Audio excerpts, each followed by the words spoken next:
બોટાદના Paliyad police station વિસ્તારના સરવા ગામ નજીક આવેલ મહાકાળી હોટલ સામે ગત રાત્રિને સમયે પિકઅપ વાન અને કાર વચ્ચે અકસ્માતની ઘટના કે જેમાં પ્રિયાંકભાઈ મનોજભાઈ પરમારનું ઘટના સ્થળે મોત નીપજ્યું। 5 લોકોને ઈજાઓ પહોંચી હતી, જ્યારે એકને વધુ ગંભીર ઈજાઓ થતા સારવાર અર્થે અમદાવાદ હોસ્પિટલ ખસેડવામાં આવ્યો। ઘટનાની જાણ થતાં પોલીસ ઘટના સ્થળે પહોંચી તપાસ હાથ ધરી હતી।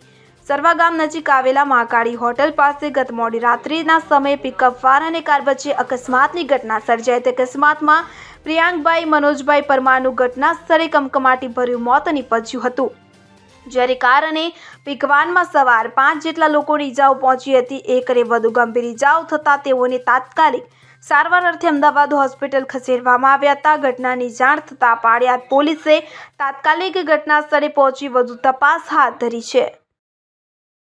Bureau report CN24 news. હવે જુઓ દેશ દુનિયાની તમામ ખબરો તમારી આંગળીના ટેરવે।